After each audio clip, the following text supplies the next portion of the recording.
Alright, thanks for joining me, and, this is just one round with this, first round with this mono red deck. I'm not sure if we can keep this hand. It has Denizen into Wild Slash, but we really need 2 more lands, and we're on the play. Yeah, I don't think the math works out on this. This hand is a bit better. We just need 1 more land. I'll go ahead and keep this. We don't have a threat until turn 3 though, so it's a little awkward, but we have some interaction in the form of burn if our opponent plays something. Lightning Berserker.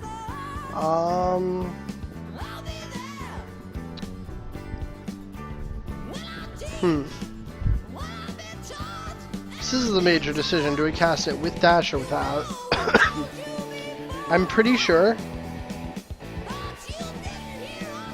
because we have plenty of things to do with our mana, we want to cast it without dash so that it's just a threat in play. Because if we draw another land, we're going to want to cast Outburst or Heel Cutter. If we don't, we might still want to cast Lightning Strike. So we just don't want to be... Interesting. Oh, I shouldn't have F6 there. That was really bad. Alright. We're just gonna jam. So we could be hitting for 1 extra damage if I hadn't F6'd. And the Wild Slash had gone through. Okay, Manus Rider is fine. We had to deal with that with the Lightning Strike. Or the Heel Cutter. I think we just Lightning Strike and then pump Berserker here.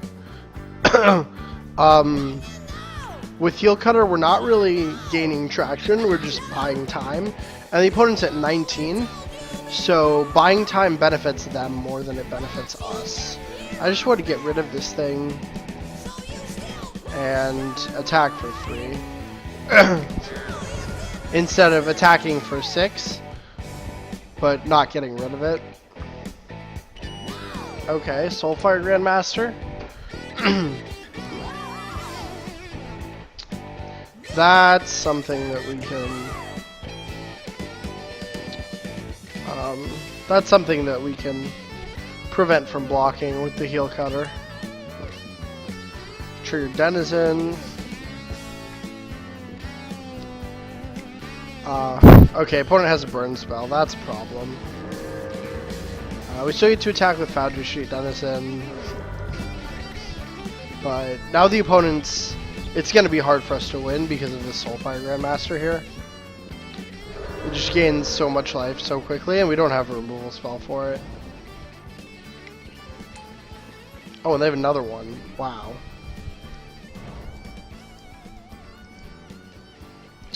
Let's hope they don't have another burn spell, though.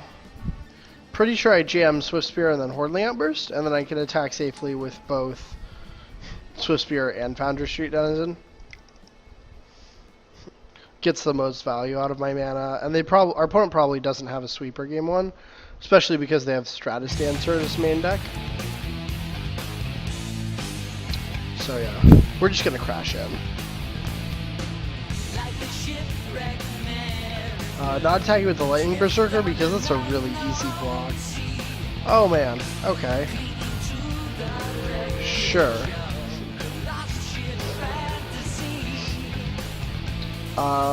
So we're still in this, but not by very much. We have to be especially lucky to get out of this alive.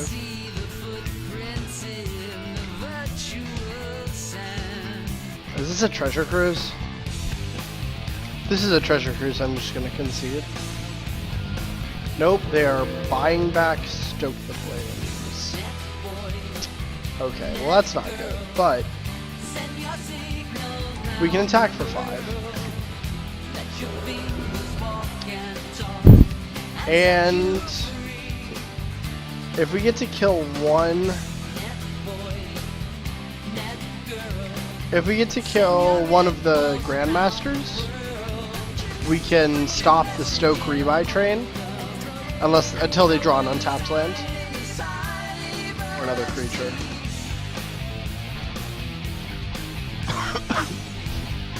Opponent goes to 21.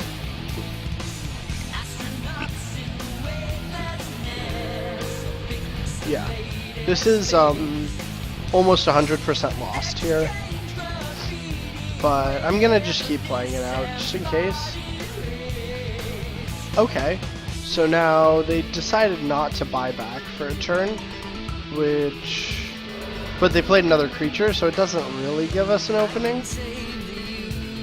We just need to start drawing ways to pick off these Grandmasters.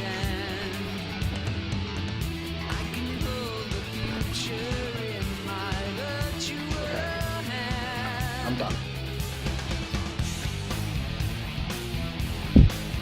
So I like Searing Bloods, and I think that's the only card I want to sideboard in. Searing Blood is very excellent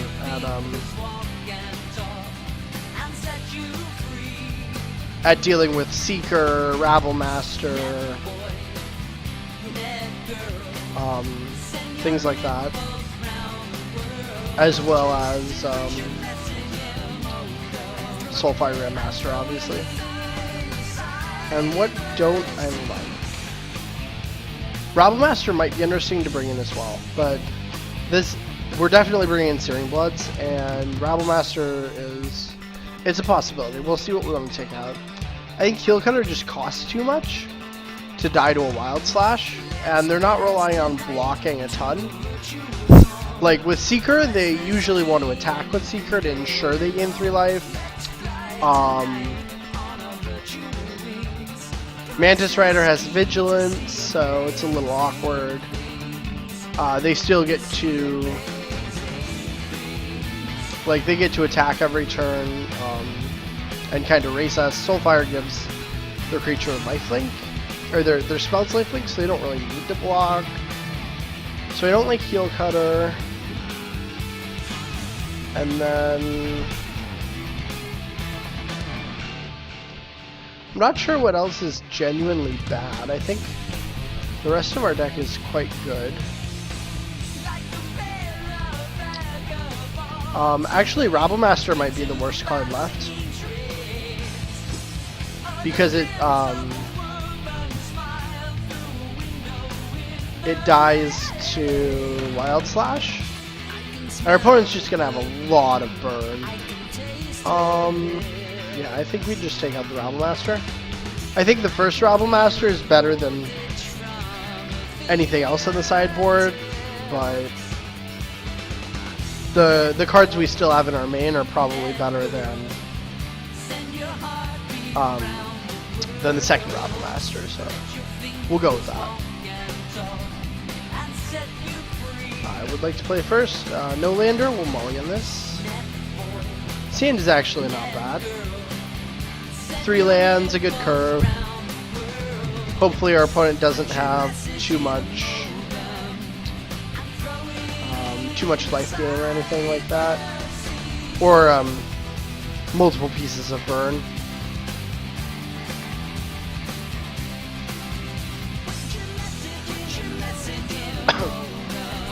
If either Berserker or Rabblemaster sticks for a while, our opponent's gonna have some problems. We'll just cast this.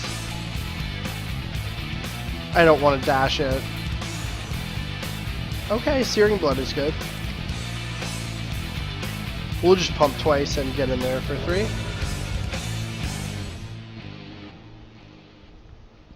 Opponent doesn't have any red mana yet. Alright, well, Stratus Dancer is a perfect Searing Blood target, given that we still have this Lightning Strike to take care of anything a little more threatening. Opponent's already down to 11 on our 3rd turn. Okay, Mastery of the Unseen doesn't do a whole lot. And our opponent missed their land drop, so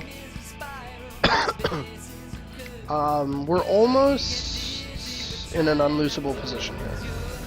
I say almost, but Okay. Opponent concedes. Alright. I don't really want impact tremors because I don't know, our opponent does have a lot of removal.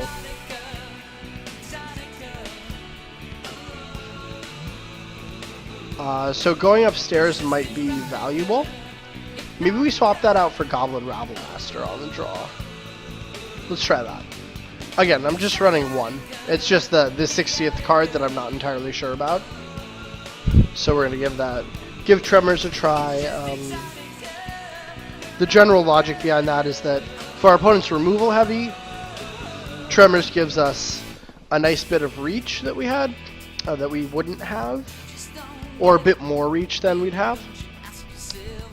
The worry with Tremors though is that if our opponent has a fair bit of lifelink, so Tremors might not be that valuable. We're gonna keep this. It's not ideal, but our first Zergo is almost certainly going to die, so having the second one isn't horrible. We have enough lands, we have a pair of lightning strikes to clear the way for our attackers or go up top. So it's not bad. We'll see how our draws pan out.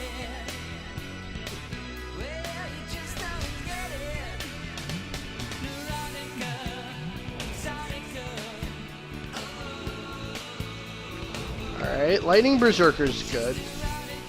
I'm gonna jam Bell Striker though.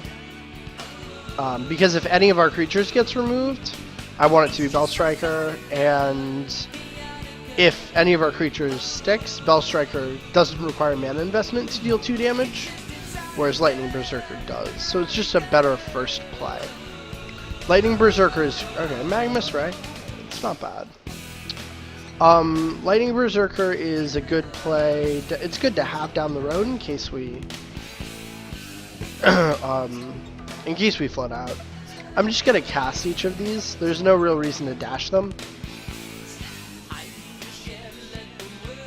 We have a lot to do with our mana, and we're not really flooded out, so there's no real point in dashing them right now.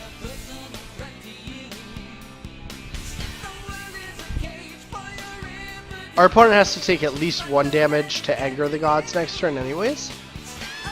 Although, with their configuration, they're more likely to have something like Seismic Rupture.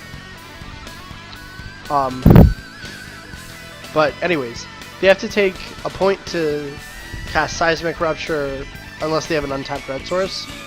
And they need an untapped red source and the actual spell, so I'm not worried about overcommitting here. Nope. Normal casting.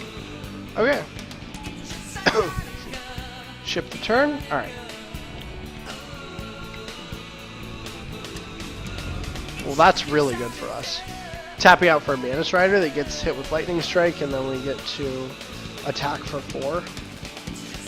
Seems excellent.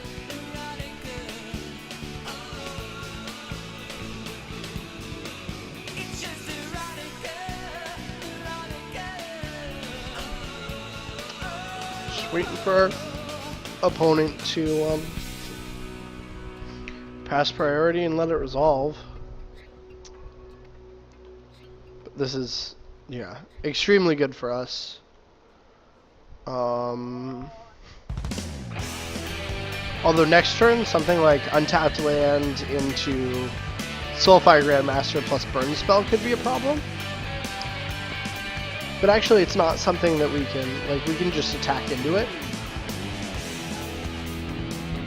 Pump with Berserker. If they try to use a removal spell, we can respond with Lightning Strike, which prevents them from gaining life. But that's if they have exactly, like, Grandmaster, untapped land, something else. What is this? Another Mana Strider. I'm fine with that. Take our opponent to 9. Right. So now I'm not going to play this Berserker, because we just have enough to do with our mana anyways. And I do want to play around some sort of board wipe.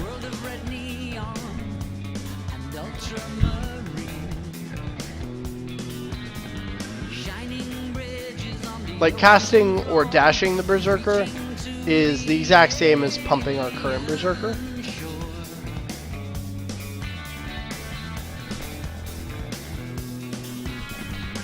Except now they definitely have at least one removal spell. So I want to dash this. Make sure to get in at least 5 damage so that Stoke is lethal next turn. Might as well cast Monastery, so Spear as well.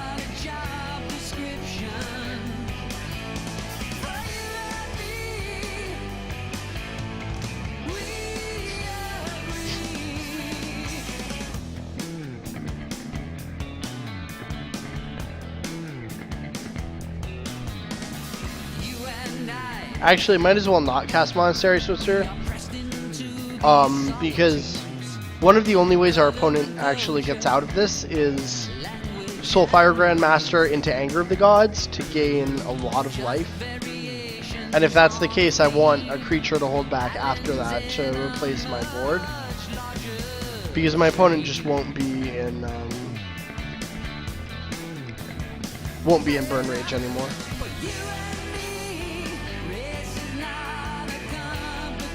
Alright, so now if they want to use a burn spell, they have to do it now.